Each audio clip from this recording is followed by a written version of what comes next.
आइए अब प्रश्न देखते हैं। लेखा शीर्षों का वर्गीकरण। यह भी आपके एसएस प्रश्न पत्र में अक्सर देखने को मिलता है। लेखा शीर्षों का वर्गीकरण ये भी डिफिनिट मार्क्स देता है।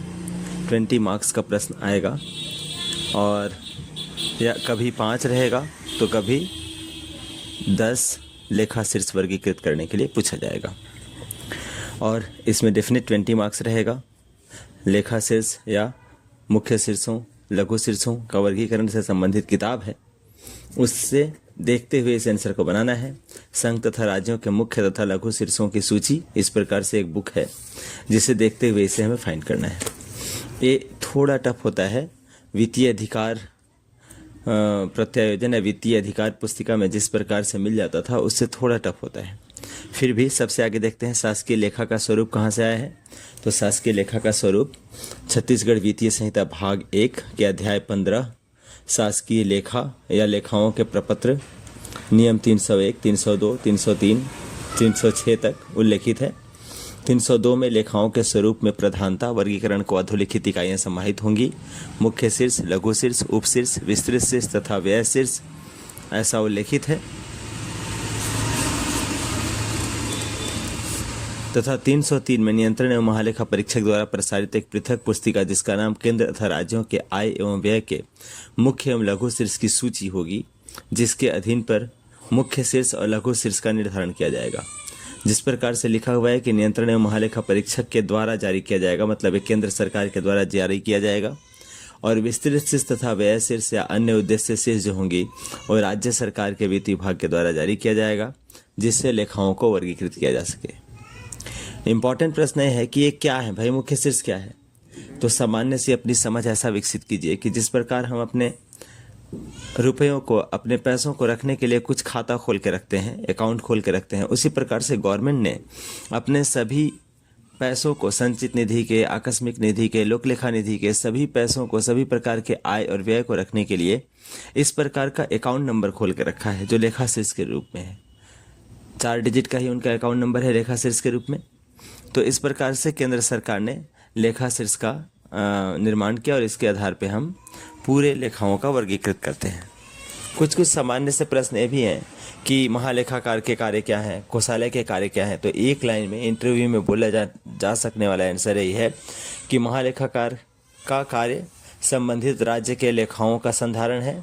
उसी प्रकार से कोषालय का कार्य महालेखाकार के लेखा संधारण में मदद करना है। तो ये लेखा संधारण किस रूप में होगा?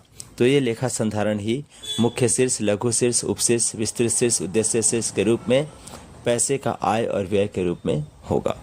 अब देखते हैं मुख्य शीर्ष तथा लघु शीर्ष क्या है। जैसे लेखाओं के मुख्य शीर्षों के लिए कोड संख्या का आवंटन किस प्रकार किया जाता है, या आवंटित कोड संख्या का सीमा क्षेत्र बताइए। या इसी प्रकार से ऐसा प्रश्न भी हो सकता है कि कूटबद्ध करने की पद्धति क्या है, किस प्रकार से लेखाओं का कूटबद्ध या नंबर दिया जाता है। पहले तो लेखाओं का कूटबद्ध जो किया जाता है वो इस प्रकार से होता है। लेखाओं का विभाजन, लोक लेखाओं का विभाजन सेक्टर कार्य के समूह को दर्शाएगा। उप सेक्टर जहाँ आवश्यक हो उप सेक्टर भी रहता है। मुख्य शीर्ष विभाग को दर्शाता है। कार्य या मांग संख्या इसके मांग संख्या के बाद आता है। उप मुख्य शीर्ष जहाँ आवश्यक हो उप मुख्य शीर्ष भी होते हैं। मुख्य शीर्ष को ही वर्गीकृत करने के लिए उप मुख्य शीर्ष होते हैं। जब कोई बड़ा सा कार्यालय, बड़ा सा विभाग हो तो उसके लिए उप मुख्य शीर्ष के अंतर्गत उप मुख्य शीर्ष भी होता है। जैसे शिक्षा विभाग, तो शिक्षा विभाग 2202 अगर लेते हैं तो उसमें उप मुख्य शीर्ष भी होगा। 01 सपोज प्राथमिक शिक्षा के लिए है, 02 माध्यमिक शिक्षा के लिए है, 03 उच्च शिक्षा के लिए है। फिर इसी प्रकार से आगे होता है लघु शीर्ष। लघु शीर्ष के बाद उपशीर्ष। उपशीर्ष लघु शीर्ष कार्यक्रम को दर्शाता है तथा उपशीर्ष कार्यक्रम अंतर्गत योजना या संगठन को दर्शाता है। विस्तृत शीर्ष प्राप्ति या व्यय के उद्देश्य को दर्शाता है, जैसे वेतन, मजदूरी, यात्रा व्यय आदि। इस प्रकार से लेखाओं का विभाजन को कूटबद्ध किया जाता है। अब देखते हैं मुख्य शीर्ष को किस रूप में बनाया गया है। तो मुख्य शीर्ष को 4 कोड में बनाया जाता है। इसमें प्रथम अंक राजस्व व्यय तथा या प्राप्ति या पूंजीगत व्यय या पूंजीगत प्राप्ति के आधार पर लोक लेखे को बताता है। जैसे प्रथम अंक की अगर हम लोग बात करते हैं तो 0 या 1 है तो वह राजस्व प्राप्ति को दर्शाएगा। 2 या 3 है तो वह राजस्व व्यय को दर्शाएगा। 4 या 5 है तो वह पूंजीगत व्यय को दर्शाएगा। करेक्ट 4000 है तो पूंजीगत प्राप्ति को दर्शाएगा। 6 या 7 है तो लोक ऋण उधार या अग्रिम को दर्शाएगा। 8000 है तो आकस्मिकता निधि को दर्शाएगा और 8 या 9 है तो लोक लेखा निधि को प्रदर्शित करेगा। इसका एक अच्छा एग्जाम्पल हम लोग ले सकते हैं। उदाहरण के लिए अक्सर जो महालेखाकार द्वारा जारी जो बुक है संघ तथा राज्यों के मुख्य तथा लघु लेखा शीर्षों की सूची, इसी में उदाहरण दिया हुआ है कि 0401 फसल कृषि कर्म के लिए प्राप्ति शीर्ष का प्रतीक है। वहीं उसमें 2000 हम लोग ऐड कर देते हैं तो 2401 फसल कृषि कर्म के लिए राजस्व व्यय शीर्ष है। 4401 फसल कृषि कर्म पर पूंजीगत व्यय परिव्यय है तथा 6401 फसल कृषि कर्म के लिए कर्ज है। सभी में 2-2 का अंतर है, अर्थात मुख्य शीर्ष को 4 अंकों का कोड आवंटित किया गया है। प्रथम अंक इस बात का द्योतक है कि मुख्य शीर्ष प्राप्ति शीर्ष है, राजस्व व्यय शीर्ष या पूंजीगत व्यय शीर्ष या कर्ज शीर्ष है। यदि प्रथम अंक 01 होंगे तो लेखा शीर्ष राजस्व के प्रतीक होंगे। 01 मतलब 0 से स्टार्ट होकर के 1999 तक लेखा शीर्ष राजस्व प्राप्ति के होंगे। 2 या 3 राजस्व व्यय के प्रतीक होंगे, यानी 2000 से लेकर 3999 तक। उसी प्रकार 4 या 5 पूंजीगत व्यय, 6 या 7 कर्ज शीर्ष 4000 पूंजीगत प्राप्ति के लिए होता है और 8 आकस्मिकता निधि या लोक लेखा निधि के प्रतीक होंगे। राजस्व प्राप्ति के प्रथम अंक में 2 जोड़ने के स्वरूप राजस्व व्यय शीर्ष को आवंटित संख्या प्राप्त होती है।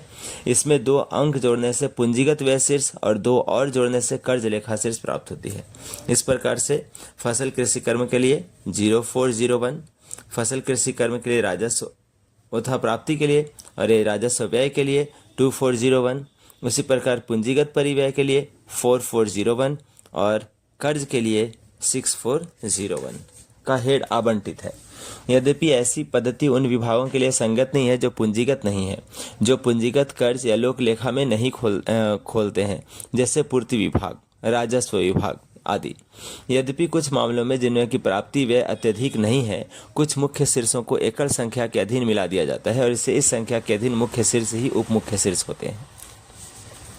विशेष परिस्थितियों में जहां राजस्व प्राप्ति, राजस्व व्यय, पूंजीगत व्यय, कर्ज के बीच उपरोक्त समरूप व्यवहार बनाए रखना संभव न हो, वहां तदनुरूपी मुख्य शीर्ष कोड्स के अलावा अन्य उपयुक्त मुख्य शीर्ष के कोड दिया जा सकता है, जो उप मुख्य शीर्ष के रूप में हो। उप मुख्य शीर्ष क्या है? प्रत्येक मुख्य शीर्ष के अधीन 01 से प्रारंभ होने वाला 2 अंकों वाला कूट आवंटित किया जाता है। यदि कोई उप मुख्य शीर्ष मौजूद न हो तो 00 कूट आवंटित किया जाता है। नामावली सामान्य के लिए कूट 80 आवंटित किया जाता है ताकि बाद में और आगे उप मुख्य शीर्ष को शामिल किए जाने पर भी सामान्य के लिए आरंभ किया जाने वाला उप मुख्य शीर्ष अंतिम बना रहे। अगला है लघु शीर्ष। इसके लिए 3 अंकों वाला कूट आवंटित किया जाता है। प्रत्येक उप मुख्य शीर्ष के अधीन 001 से प्रारंभ होने वाले कूट होते हैं। कुछ मानक लघु शीर्ष के लिए कूट है 001 से 100 तथा कुछ कूट 750 से 900 तक आरक्षित किए गए हैं। उदाहरण के लिए 001 निश्चित रूप से निर्देशन तथा प्रशासन का प्रतीक है, सामान्यतः उस कार्यालय की स्थापना आदि के लिए। अमानक लघु शीर्षों के लिए राजस्व व्यय सीरीज में 101 से और पूंजी तथा कर्ज सीरीज में 201 से कूट आवंटित किए गए हैं। यदि पूंजीगत कर्ज के अधीन विवरण राजस्व व्यय के अधीन विवरण के समरूप है तो लघु शीर्ष के लिए कूट संख्या राजस्व व्यय भाग में आवंटित कूट संख्या के समरूप होती है। कूट संख्याएं 900 से निश्चित रूप से घटाएं प्राप्ति या घटाएं व्यय शीर्षों के लिए आरक्षित होती हैं। अन्य व्यय के लिए कूट 800 है, जबकि अन्य अनुदान, अन्य योजनाओं आदि के लिए इसमें लघु शीर्ष अन्य व्यय भी मौजूद हैं। कूट 600 रखा गया है। ऐसा यह सुनिश्चित करने के लिए किया गया है कि जब नए लघु शीर्ष प्रारंभ किए जाएं तो किस क्रम में लघु शीर्षों को कूटबद्ध किया गया है, इस क्रम में गड़बड़ी उत्पन्न न हो। लघु शीर्षों के लिए कूटबद्ध पद्धति इस प्रकार से तैयार की गई है कि यथासंभव विभिन्न मुख्य शीर्षों के अधीन सामान्य नाम वाले निश्चित लघु शीर्षों के संबंध में समरूप 3 अंकों वाला कूट अपनाया जाए। कुछ निर्देशनात्मक मामले नीचे दिए गए हैं। कोई नई कूट संख्या आवंटित करने या मौजूदा कूट संख्या में परिवर्तन करने से पहले महालेखाकार नियंत्रक के संगठन से परामर्श किया जाना चाहिए। इस प्रकार से है लघु शीर्ष के बारे में। उप शीर्ष तथा इसके नीचे केंद्र में उप शीर्ष योजनाओं, ब्यौरा शीर्ष उप योजनाओं तथा वस्तुगत शीर्ष जैसे वेतन, महंगाई भत्ता, मकान किराया भत्ता, पुरस्कार, उपादान आदि जिन पर खर्च किया जाना है को द्योतित करता है। इनमें से प्रत्येक स्तर के लिए 2 अंकों वाला कूट आवंटित किया गया है। यदि व्यय के उद्देश्यों का पृथक ब्यौरा देना संभव न हो तो कंप्यूटर प्रक्रमण के स्थान पर निश्चित मदों को जोड़ देने के लिए दी गई कूट संख्याओं को प्रयोग में लाया जाना चाहिए। उदाहरण के लिए यदि वेतन, महंगाई भत्ता, मकान किराया भत्ता, नगर प्रतिकार भत्ता आदि पृथक रूप से निर्दिष्ट करना संभव न हो तो इन मदों को जोड़ को दर्शाने के लिए वेतन कूट संख्या का प्रयोग किया जाना चाहिए। इस प्रकार से तो इसका थ्योरी है। आगे देखते हैं कि किस रूप से परीक्षाओं में प्रश्न पूछे जा रहे हैं। प्रश्न पत्र देखते हैं। भूमिहीन अनुसूचित जनजातियों को भवन बनाने हेतु दी गई भूमि। तो जब भी इसे हमें देखना है, दान किसे दिया जा रहा है? भूमिहीन अनुसूचित जनजातियों को। तो ये देखना है कि अनुसूचित जनजातियों को दान दिए जाने वाला जमीन अनुसूचित जनजाति विभाग से ही दिया जा रहा होगा। तो अनुसूचित जनजाति विभाग के हेड में आइए। सबसे पहले देखिए, भवन बनाने हेतु दान में दी गई भूमि, दान में भूमि दिया जा रहा है, मतलब ये किस प्रकार का व्यय है? तो ये राजस्व व्यय के अंतर्गत आ जाएगा। मतलब सबसे आगे आपको ये देखना पड़ेगा कि गवर्नमेंट को आय हो रही है कि व्यय हो रही है। तो वास्तव में गवर्नमेंट के द्वारा व्यय हो रही है, तो व्यय शीर्ष के अंतर्गत आ गया। राजस्व लेखा का व्यय शीर्ष मतलब 2000 से लेके 4000 के बीच में है, ठीक है ना। अब देखते हैं सबसे आगे विषय सूची में देखिए कि व्यय शीर्ष राजस्व लेखा कहाँ पे है। उसके बाद इस विभाग को देखना शुरू कीजिए। ये विभाग कौन सा है? अनुसूचित जनजाति विभाग की बात कर रहा है। तो जैसे आप नीचे आएंगे, राज्य के अंग, राजकोषीय सेवाएं, वस्तुओं और सेवाओं का संग्रहण, अन्य कोषीय सेवाएं, ब्याज अदायगी, प्रशासनिक सेवाएं, पेंशन, विविध सामान्य सेवाएं, रक्षा सेवाएं, और आगे बढ़ते जाइए सामाजिक सेवाएं। सामाजिक सेवा के बाद अंग में है अनुसूचित जातियों, अनुसूचित जनजातियों और अन्य पिछड़े वर्गों तथा अल्पसंख्यकों का कल्याण। तो आपका ये हेड मिल रहा है 22-25 के अंतर्गत जाइए। 22-25 में आपको मिला अनुसूचित जातियों, अनुसूचित जनजातियों, अन्य पिछड़ा वर्गों तथा अल्पसंख्यकों का कल्याण। और आपका प्रश्न क्या था? भूमिहीन अनुसूचित जनजातियों को भवन बनाने हेतु देना है। क्लियर है? तो अब इसमें आपको अनुसूचित जनजाति देखना है कि अनुसूचित जनजाति कहाँ पे है। तो 22-25 के 01 में अनुसूचित जातियों का कल्याण है, 02 में अनुसूचित जनजातियों का कल्याण है। तो हमारा भी प्रश्न अनुसूचित जनजातियों से संबंधित है। तो हमारा मुख्य शीर्ष क्या हुआ? 22-25। उप मुख्य शीर्ष क्या हुआ? 02 अनुसूचित जनजातियों का कल्याण। अब उसके बाद अनुसूचित जनजातियों के कल्याण में क्या कर रहा है? भवन बनाने हेतु भूमि दी जा रही है। तो अब इसमें देखिए कि आवास या भवन है क्या। तो आपको मिल जा रहा है 22-25 के 02 अनुसूचित जनजातियों का कल्याण। उसके अंदर आएंगे तो 001 निदेशन। उसी के नीचे आएंगे तो 283 आवास है, मतलब आवास हेतु दिया जाने वाला दान भी इसमें शामिल है। अब 283 के ही बगल में ही ना 1 करके संलग्नक लगा हुआ है, अनुलग्नक लगा हुआ है। 1 में जैसे आप टिप्पणी में देखेंगे, टिप्पणी अनुलग्नक है, जैसे आप टिप्पणी में देखेंगे तो इस लघु शीर्ष में अनुसूचित जातियों, अनुसूचित जनजातियों तथा पिछड़े वर्गों के भूमिहीन सदस्यों को आवास स्थल की व्यवस्था भी शामिल की जाएगी। मतलब आवास स्थल हेतु अगर दान दहेज कर रहे हैं तो भी इस के अंतर्गत लिया जा सकता है। मतलब अभी आपका प्रश्न का आंसर क्या होगा? प्रश्न है भूमिहीन अनुसूचित जनजातियों को भवन बनाने हेतु दी गई भूमि, तो इसका आंसर हो जाना चाहिए 22-25 अनुसूचित जातियों, अनुसूचित जनजातियों, अन्य पिछड़ा वर्गों तथा अल्पसंख्यकों का कल्याण। फिर उसमें उप मुख्य शीर्ष है 02 अनुसूचित जनजातियों का कल्याण। उसके अंतर्गत लघु शीर्ष है 283 आवास। ठीक है ना। इतना आपको लिखना चाहिए कि इसके अंतर्गत इनका मतलब जो अनुसूचित जनजातियों को भूमि दान में दी जाएगी, इनका लेखा रखा जाएगा। बहुत सारे प्रश्नों को देखने के बाद एक कंक्लूजन निकल रहा है कि अक्सर जो भी आपके एग्जाम में प्रश्न आ रहा है उसका क्लेरिफिकेशन टिप्पणी में दिया रहता है। मे बी या शायद प्रश्न को ज़्यादा कठिन बनाने के लिए ऐसा किया जा रहा हो कि पहले उन्हें साधारणतः पूछा जाता है और उन्हें टिप्पणी से इस प्रश्न को उठाया जाता है ताकि एक्सप्लेनेशन को वहाँ से ढूंढना पड़े और एग्जैक्ट पहुँच पाए। चूँकि बुक देख के ढूंढना है और फुल मार्क्स मिलना है, इसमें मार्क्स कटने की कोई संभावना है नहीं। मीन्स ये बहुत महत्वपूर्ण है कि आप इसे सही ढंग से देखना और खोजना सीखें। अगला प्रश्न देखते हैं। अगला प्रश्न है दंगाग्रस्त व्यक्तियों को सहायता। देखते ही इस प्रश्न में आपको ये पता चलना चाहिए कि जब भी सहायता वाले इस प्रकार का बात आ रहा है तो कुछ मुख्य शीर्ष हैं जो महत्वपूर्ण हैं, जैसे सामाजिक सुरक्षा तथा कल्याण 22-35, विविध सामान्य सेवाएं 20-75, अन्य राजकोषीय सेवाएं 20-47। ये कुछ ऐसे हेड्स हैं जो किसी विभाग को रिप्रेजेंट नहीं कर रहे हैं, मतलब इसमें विविध प्रकार के चीज़ों को शामिल किया जा सकता है, विविध प्रकार के मदों को शामिल किया जा सकता है। अभी जैसा प्रश्न है, दंगाग्रस्त व्यक्तियों को सहायता कहाँ मिलेगा? जहाँ सामाजिक कल्याण करने की बात होगी तो आपको सामाजिक कल्याण वाले लेखा में पहुंचना होगा। सबसे आगे सोचना है कि सहायता किया जा रहा है, मतलब गवर्नमेंट का पैसा खर्च हो रहा है, राजस्व व्यय हो रहा है। मतलब फिर से राजस्व व्यय वाले टॉपिक में आप सर्च करते हुए आइए तो आपको मिलेगा के बाद 6 समाज कल्याण एवं पोषण, जिसमें 22-35 है सामाजिक सुरक्षा तथा कल्याण। सामाजिक सुरक्षा तथा कल्याण में देखते हैं, इसमें 01 उप मुख्य शीर्ष में पुनर्वास है, 02 में समाज कल्याण है, 03 में राष्ट्रीय सामाजिक सहायता कार्यक्रम है, 04 में कृषकों के लिए कर्ज की सहायता है और 60 में अन्य सामाजिक सुरक्षा तथा कल्याण कार्यक्रम है। तो इनमें देखिए 01 पुनर्वास करने की बात नहीं हो रही है, क्योंकि डायरेक्ट क्या है, दंगाग्रस्त व्यक्तियों को सहायता दिया जा रहा है। हम ऐसा मान के चल रहे हैं कि दंगाग्रस्त व्यक्तियों को सहायता कुछ राशि में दी जा रही हो, पैसे दिए जा रहे हो, ठीक है ना। समाज कल्याण विभाग, तो इसमें भी निदेशन प्रशासन, विकलांगता, बाल कल्याण आदि दिया हुआ है, नसबंदी कार्यक्रम में सब दिए हुए हैं जो इसमें नहीं है। राष्ट्रीय सामाजिक सहायता, राष्ट्रीय वृद्धावस्था पेंशन, राष्ट्रीय परिवार हित लाभ, प्रसूति हित लाभ, कहीं भी दंगेग्रस्त व्यक्तियों की बात नहीं कर रहा है।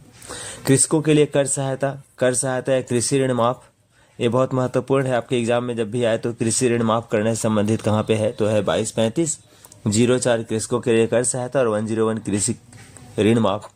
लेकिन अभी हमें क्या निकालना है, दंगेग्रस्त व्यक्तियों के लिए, तो आप इसका आंसर लेंगे 22-35 सामाजिक सुरक्षा कल्याण, 60 अन्य सामाजिक सुरक्षा तथा कल्याण। अन्य सामाजिक सुरक्षा कल्याण में भी कहीं पे भी यहाँ पे फिर से दंगाग्रस्त व्यक्तियों के बारे में डिस्कस नहीं किया गया है। तो यहाँ पे 200 में लिखा हुआ है अन्य कार्यक्रम, और 200 के अंतर्गत जो अन्य कार्यक्रम है इसके एक्सप्लेनेशन में 5 में लिखा हुआ है कि इस लघु शीर्ष में जिला सैनिकों, नौ सैनिकों तथा वायु सैनिकों के कल्याण बोर्डों, कानूनी सहायता समितियों। अब यहाँ पे वो लाइन लिखा है, दंगों से प्रभावित व्यक्तियों को राहत। हमारा प्रश्न भी यही है, दंगाग्रस्त व्यक्तियों को सहायता, तो दंगे से प्रभावित व्यक्तियों को राहत से संबंधित भी यही मुख्य शीर्ष होगा। मतलब इसका आंसर क्या क्या होता, 22-35, 60 अन्य सामाजिक सुरक्षा तथा कल्याण का 200 अन्य कार्यक्रम।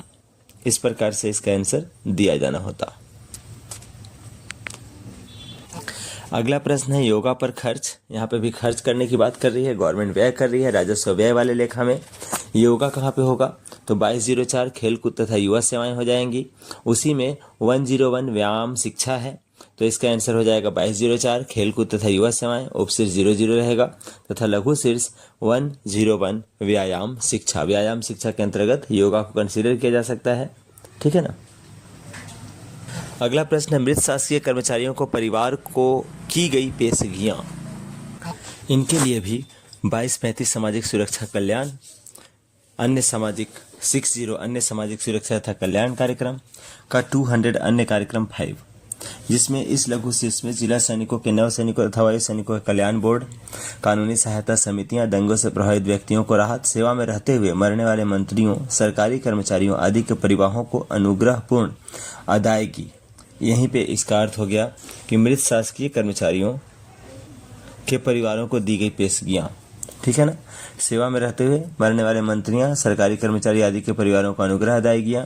सुनार तथा उनके आश्रितों को सहायता पर व्यय शामिल होंगे। अनुकंपा निधि में से व्यय पृथक तथा उपशीर्ष अनुकंपा निधि से अदायगी में समायोजित किए जाएंगे। इस प्रकार से इसका आंसर दिया जाना चाहिए। अगला प्रश्न है मुख्यमंत्री के लिए मोटर कार अग्रिम।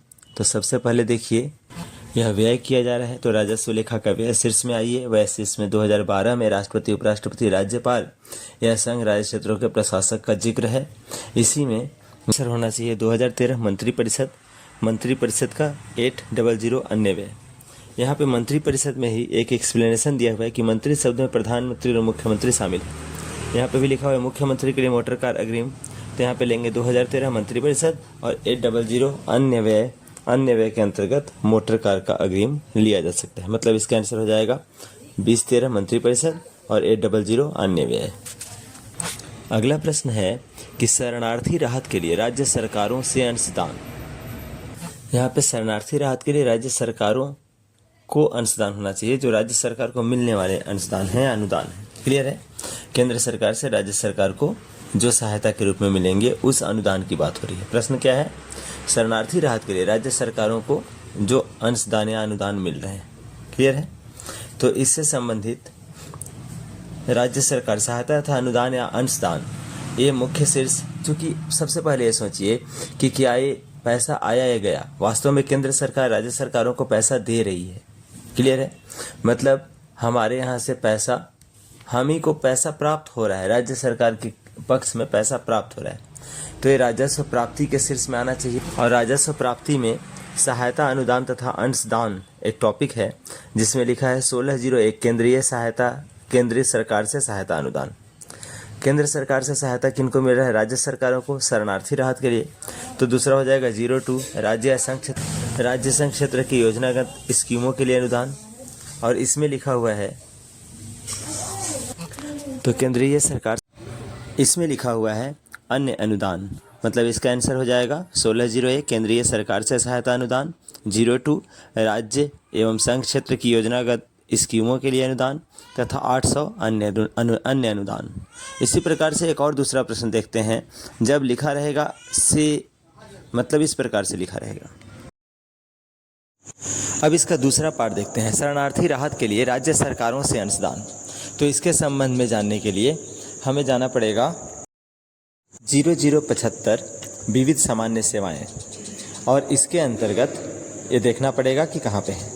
तो हम पाएंगे विविध सामान्य सेवाओं में 800 अन्य प्राप्तियाँ। इनके अंतर्गत ये सेम वाक्य हमें लिखा हुआ मिल जाएगा कि शरणार्थी सहायता के लिए राज्य सरकारों से अंशदान, क्रमांक 6वें में टिप्पणी में जो अनुलग्नक टिप्पणी है। तो वास्तव में इसका आंसर ये होना चाहिए, न कि 1601 वाला होना चाहिए। तो अंतर को ध्यान में देंगे कि केंद्र सरकार से राजस्व की प्राप्ति हो रही है या राज्य सरकार से। केंद्र सरकार से राजस्व की प्राप्ति होगी, 1601 को कंसिडर कर लेना है। जब राज्य सरकार से शरणार्थियों के लिए प्राप्ति होगी तब राज्य सरकार से शरणार्थियों के लिए 0075 और 800 को लेना है। इस प्रकार मैं सोचता हूँ कि आप लोग के में कुछ सोच विकसित हो गया होगा कि किस प्रकार से जब भी कोई लेखा शीर्ष वाला प्रश्न आता है तो आप लोगों को सबसे पहले देखना है कि ये पूंजीगत है कि राजस्व है कि लोक लेखा है, आकस्मिक है। इसे देखने के बाद तुरंत से देखना है कि ये आय है कि व्यय है। 99% प्रश्न आपके पूंजीगत राजस्व व्यय के प्रश्न होते हैं जिसमें सरकार को किसी को पैसा देना है। क्लियर है? आय के प्रश्न कम होते हैं, लेकिन हाँ आपको ये जरूर ध्यान देना है कि वो किस प्रकार का है, राजस्व है, पूंजीगत है, आकस्मिक है, लोक लेखा का है। और दूसरा ये देखना है कि वो आय है या व्यय है। इसके आधार पे आप कंक्लूजन निकाल रहे हैं। अब हम लोग प्रश्नों को जल्दी जल्दी देखते हैं ताकि वीडियो ज़्यादा बड़ा ना बने। प्रश्न है मुख्तारनामे के अधिप्रमाणन और पंजीकृत दस्तावेजों की प्राप्तियों का शुल्क। तो इसके लिए हम लोगों को किस चीज़ के शुल्क, पंजीकृत दस्तावेजों के प्राप्तियों का शुल्क, मुख्तारनामे के अधिप्रमाणन, बिल्कुल अलग प्रश्न है। सबसे पहले आपके दिमाग में आना चाहिए कि मुख्तार कौन होते हैं, क्या काम करते हैं। तो ये स्टाम्प के संबंध में काम करते हैं, तो स्टाम्प और पंजीकरण में पहुंचना चाहिए। शुल्क है मतलब गवर्नमेंट को प्राप्त हो रहा है, तो 0030 स्टाम्प और पंजीकरण शुल्क क्योंकि राजस्व प्राप्ति था, 03 पंजीकरण शुल्क और इसमें 800 अन्य प्राप्तियाँ। इसको और कंफर्म करने के लिए इनकी टिप्पणियों को देखेंगे तो इसमें साफ साफ लिखा मिलेगा कि इसमें मुख्तार नामों के अधिप्रमाणन के शुल्क और पंजीकृत दस्तावेजों की प्राप्तियों का शुल्क शामिल है। इससे कंफर्म होंगे। अगला प्रश्न है तंबाकू विक्रय शुल्क। कहीं पे भी तंबाकू विक्रय शुल्क का हेडिंग नहीं मिलेगा। तंबाकू विक्रय से संबंधित कोई अलग विभाग है नहीं, लेकिन खरीद विक्रय से संबंधित एक अलग विभाग है। और वो कौन सा विभाग है? वस्तुओं तथा सेवाओं पर अन्य कर तथा शुल्क, जो कि अभी जीएसटी के अंतर्गत आ गए हैं। तो वस्तुओं तथा सेवाओं पर अन्य कर एवं शुल्क कहाँ पे है? 0045, चूँकि ये भी शुल्क प्राप्ति है। तो 0045 के अन्य 800 अन्य प्राप्तियों को लीजिए। 800 अन्य प्राप्तियों में इस लघु शीर्ष के नीचे ही उपशीर्ष के अन्य मदों में तंबाकू, विक्रय शुल्क, लाइसेंस शुल्क आदि विविध प्राप्तियां शामिल हैं। और कंफर्म हो रहा है 800 की अन्य प्राप्तियों में ही एक्सप्लेनेशन में क्या लिखा हुआ है कि तंबाकू विक्रय शुल्क भी इसी में शामिल है। मतलब आंसर क्या हुआ 0085 वस्तुओं तथा सेवाओं का अन्य कर तथा शुल्क, 800 अन्य प्राप्तियां तथा शुल्क। एक्सप्लेनेशन है कि तंबाकू विक्रय शुल्क, लाइसेंस शुल्क आदि भी इसी में शामिल है। अगला प्रश्न है कि अपेक्षित मताधिकार पत्रों से संबंधित समाप्रहित राशि जो गवर्नमेंट को प्राप्त होगी उसे किस लेखा शीर्ष में लेना है। अब फिर से देखेंगे अपेक्षित मताधिकार पत्र से संबंधित समाप्रहित राशि, fortified amount in connection with the challenged vote. Challenged vote होते हैं उसके संबंध में जो पैसा समाप्रहित होती है। अब हम लोग देखेंगे तो इस पूरे बुक में निर्वाचन का अलग से कोई निर्वाचन विभाग का अलग से कोई लेखा शीर्ष नहीं खोला गया है। मतलब निर्वाचन से संबंधित काम कौन करेंगे, तो निर्वाचन से संबंधित काम प्रशासनिक का विभाग करेंगी। तो अन्य प्रशासनिक सेवाएं 0070 अन्य प्रशासनिक सेवाओं में आइए। अन्य प्रशासनिक सेवाओं में निर्वाचन या चुनाव अलग से लिया गया है तो 02 निर्वाचन हो जाएगा। और इसमें प्राप्तियां किस प्रकार का है, तो इसमें प्राप्तियां हैं शुल्क, अर्थदंड या समाप्रहन, इस प्रकार से मिल रहा है। इसको और पुख्ता करने के लिए इसके टिप्पणी को पढ़ते हैं। तो इसके टिप्पणी में उल्लेख है कि इस लघु शीर्ष में ही निरीक्षण शुल्क, प्रतिलिपि शुल्क, अन्य शुल्क, अपेक्षित मताधिकार पत्रों से संबंधित समाप्रहित राशि, प्रतिभूति निक्षेपों के समाप्रहित राशि को दर्ज किया जा सकता है। सेम वही वर्डिंग मिला, मीन्स ये बिल्कुल परफेक्ट आंसर है। आंसर क्या हुआ इसका 0070, 02 चुनाव और उसके अंतर्गत 104 शुल्क, अर्थदंड और समाप्रहन। अगला प्रश्न है सरकारी प्रकाशनों, संहिताओं, नियम पुस्तकों आदि के मुद्रण तथा वितरण की लागत। अब सरकारी प्रकाशन है और इसमें लागत कौन लगा रहा है, सरकार लगा रहा है। सरकार का खर्च हो रहा है, मतलब सरकार का व्यय हुआ। यहाँ व्यय लेखा शीर्ष के अंतर्गत आए, राजस्व व्यय के अंतर्गत आइए तो वहाँ पे आपको मिलेगा 2058 लेखन सामग्री और मुद्रण, और उसमें आएगा 105 सरकारी प्रकाशन, जिसके एक्सप्लेनेशन में साफ साफ लिखा है कि इस लघु शीर्ष में सरकारी प्रकाशनों, संहिताओं, नियम पुस्तकों आदि के मुद्रण तथा पुस्तक भंडारों के प्रभारों सहित उनके वितरण की लागत शामिल होंगे।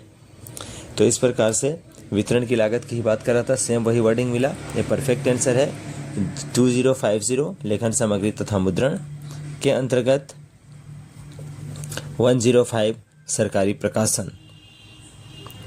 क्लियर है। अगला प्रश्न है लोक निर्माण विभाग द्वारा विधानसभा सदस्य हॉस्टल में दिए गए फर्नीचर की लागत। लोक निर्माण विभाग के द्वारा, और ये लागत खर्च की बात कर रहा है, मतलब व्यय है, राजस्व व्यय है। तुरंत से लोक निर्माण विभाग में आइए तो इसके लिए 2059 लोक निर्माण विभाग के कार्य में आ गए, जिसमें पहला 0 एक कार्यालय भवन है, एक कार्यालय भवन तो है नहीं। 60 अन्य भवन, तो इसका आंसर आ जाएगा 20059 लोक निर्माण कार्य। दूसरा आ जाएगा 60 अन्य भवन। 60 अन्य भवन में 103 साज सामान। 103 को और सही है या नहीं है, इसको और पुख्ता करने के लिए उसका टिप्पणी 5 को देखेंगे। टिप्पणी 5 में लिखा है कि इस लघु शीर्ष में लोक निर्माण विभाग द्वारा अन्य गैर रियायती भवनों, विधानसभा सदस्य हॉस्टलों, अन्य सरकारी हॉस्टलों, लोक निर्माण विभाग के सर्किट हाउस आदि इन्हें नियमित रियायती आवास के रूप में किराए पर नहीं दिया गया है में दिए गए फर्नीचर आदि की लागत दर्ज की जाएगी। हमारा भी प्रश्न नहीं था कि लोक निर्माण विभाग द्वारा विधानसभा सदस्य हॉस्टल में दिए गए फर्नीचर की लागत कहाँ पे विकलित होगी। तो फर्नीचर की लागत कहाँ पे विकलित होगी 2059 60 अन्य भवन और 103 साज सामान पे खर्च। अगला प्रश्न है मध्याह्न भोजन पर व्यय। तो दो प्रकार के मध्याह्न भोजन हो सकते हैं, एक जो हमारे राज्य में संचालित है स्कूल शिक्षा विभाग में, और एक महिलाओं के पोषण स्तर को दूर करने के लिए, कुपोषण को दूर करने के लिए, बच्चों के कुपोषण को दूर करने के लिए विशेष मध्याह्न भोजन कार्यक्रम है। तो अभी जब आपके एग्जाम में आता है तो आप स्कूल शिक्षा वाला मध्याह्न भोजन समझेंगे और उसको बनाएंगे। जैसे स्कूल शिक्षा 2202 व्यय कर रहा है गवर्नमेंट, मतलब राजस्व व्यय है 2202। प्रारंभिक शिक्षा में भी मध्याह्न भोजन चलता है, माध्यमिक शिक्षा में भी मध्याह्न भोजन चलता है। तो किसी एक को ले लीजिए, प्रारंभिक 2202 सामान्य शिक्षा, 01 प्रारंभिक शिक्षा, और उसके अंतर्गत एक टर्म है 800 अन्य व्यय, जिसके एक्सप्लेनेशन को पढ़ेंगे तो लिखा हुआ है विद्यालय उपाहार मध्याह्न भोजन कार्यक्रम इस लघु शीर्ष के अंतर्गत पृथक उपशीर्ष में दर्ज किए जाएंगे। तथा कुपोषण दूर करने से संबंधित जो है वो 2236 में है। आइए अब कुछ अधीनस्थ लेखा सेवा परीक्षा में आए हुए प्रश्नों को सॉल्व करके डाला गया है ताकि आपका समय बच सके। आप इसे देखिए और देखिए कि कहाँ कहाँ गलत सॉल्व किया हुआ था, उसको इस प्रकार से करेक्ट कीजिए और तैयारी कीजिए। आगे का पूरा वीडियो अकाउंट पर आधारित होगा जिसमें वाणिज्य बही खाता के प्रश्न सॉल्व किए रहेंगे या प्रश्न पत्र 5वें के तैयारी के लिए आगे के पूरे ही वीडियो डेडिकेटेड रहेंगे। मुझे उम्मीद है कि जल्द ही एसएस का सिलेबस जो कि आए हुए प्रश्न पत्रों पर आधारित था खत्म होगा और आप इसके अनुरूप तैयारी कर पाएंगे। धन्यवाद।